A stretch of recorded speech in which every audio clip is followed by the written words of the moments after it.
Today, President Trump declared his intent to, quote, go after people for what he claims were attempts to interfere in the 2016 election by claiming that Russia was seeking to influence the result. The president insisted that former President Obama was guilty of crimes for what Trump said was his role in weaponizing intelligence. The leader of the gang was President Obama. Barack Hussein Obama, have you heard of him? Look, he's guilty. It's not a question. I like to say, let's give it time. It's there. He's guilty. This was treason. CNN's Kevin Liptak is at the White House for us. Kevin, it's notable this response came during a question about Ghislaine Maxwell, but can you fact check what the president is suggesting here? Yeah, and just to underscore, these are very striking comments from the president. He's accusing Barack Obama of sedition. He said he was seditious. He's accusing him of treason.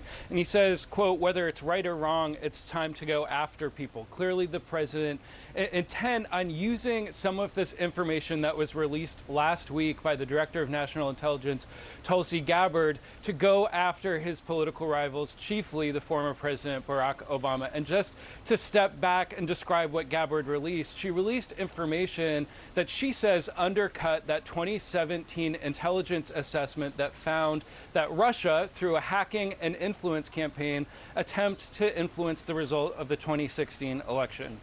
She seems to be relying on sort of correspondence that was sent between Obama officials that said that Obama wanted a new assessment into this. And what President Trump seems to be seizing on is the fact that an initial assessment found that Russia was not successful in influencing the results of that election. But both Trump and Gabbard seem to be twisting some of what the intelligence found. The intelligence community found that Russia did attempt to influence votes through things like hacking emails, things like social media campaigns, but it never found that it actually hacked into voting systems and changed votes, even though it attempted to breach some of those systems. But President Trump seems to be using some of this new findings and documents that have been released by his intelligence chief to go very harshly after President Obama. And certainly it has always been true that the Russia investigation that really clouded the first 2 years of his first administration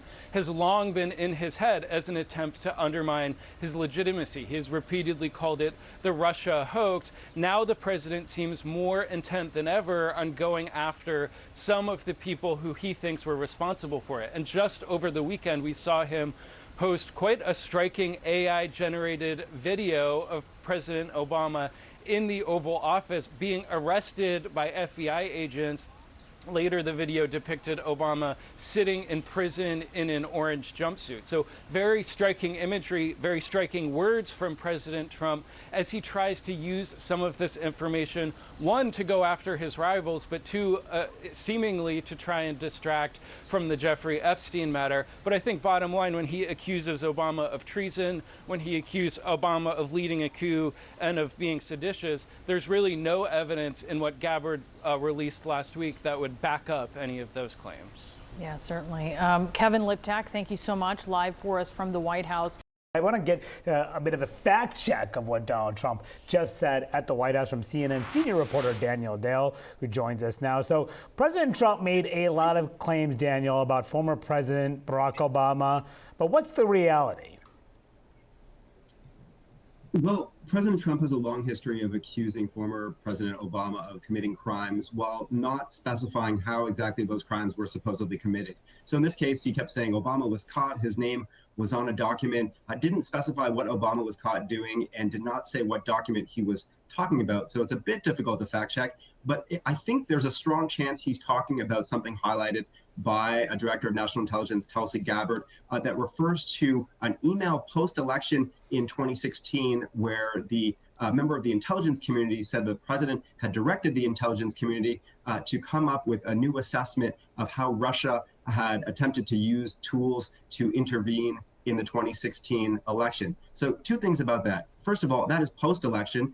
That is pre-inauguration, but post-election. So it would not be an election rigging effort, as President Trump specified. And second of all, the president directing the intelligence community to assess Russian interference is simply not treason. There is very little there. Now, Tulsi Gabbard has alleged that that new assessment that was produced after that meeting, she said directly contradicted previous assessments. She did not prove that. And she is emphasizing the fact that that new assessment in January 2017 did not find that that previous assessments did not find that Russia had altered the election results, altered vote counts. Well, the new assessment didn't either. What the new assessment found was that Russia engaged in hacking operations targeting Democrats, had engaged in influence operations online to attempt to alter the results in favor of Trump, to hurt Clinton.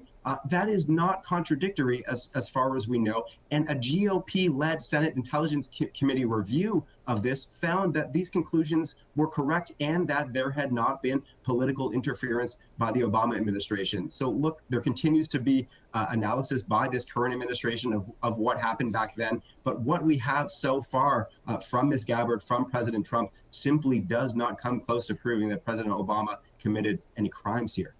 Okay, so in other news, Trump is accusing his predecessor of treason here. Just a moment of reminder, when Russia interfered in the 2016 election, as the intelligence community agreed quite broadly, there was bipartisan agreement that Russia did so. You had Republican and Democratic lawmakers saying quite clearly there's no question about Russian interference in the election. And just for folks who may not remember, they hacked emails from John Podesta, Hillary Clinton, and notably released those hacked emails right after the Access Hollywood tape came out. I mean, that's what part went into the assessment that this was attempted to advantage Trump. Intelligence community never found that they influenced votes or voting systems, et cetera. From a legal perspective here, is there any legal evidence grounding for a U.S. attorney to take up these referrals and actually prosecute? Well, a U.S. attorney can take up whatever they want if it's handed to them, and frankly, they ought to. If they get a referral, there is not a serious case here for treason or sedition or whatever else. You know, Jim, from your long work overseas, that intelligence estimates or intelligence assessments are sometimes ambiguous. There are different opinions that can be made about them, but merely disagreeing with one or the findings of one or what's drawn from one is not treason, which is the act of, number one, seeking to overthrow a government, or number two, seeking to kill a sovereign of a nation. It's just silly. Now, can it be a hassle and a pain in the ass to the person who's investigated, who's got to hire a lawyer and go through all the motions? Sure, but this is not an investigation that would be grounded in any reality. But when you have the president raising the prospect of using these levers, right? These legal levers of his administration.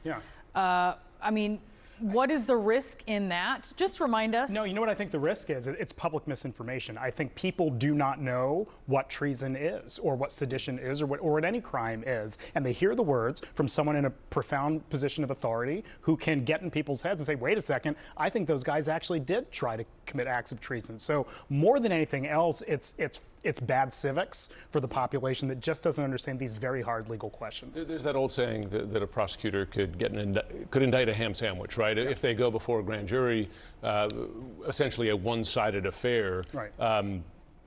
Could you see at least reaching that relatively low level? No, because yes, by Saul Wachtler, former New York Court of Appeals judge, that a grand jury could indict a ham sandwich. You still have to get to probable cause, which is that it is more likely than not that a crime was committed. It is not more likely than not that the Barack Obama committed treason. You don't have to like the president, you don't need to have voted for him, but let's be serious here about what the claims are. So no one's getting charged here for this. Elliot, thank you so much. A lot going on, and certainly it was noteworthy that he talked about the one thing as he was asked about the other, so we appreciate it.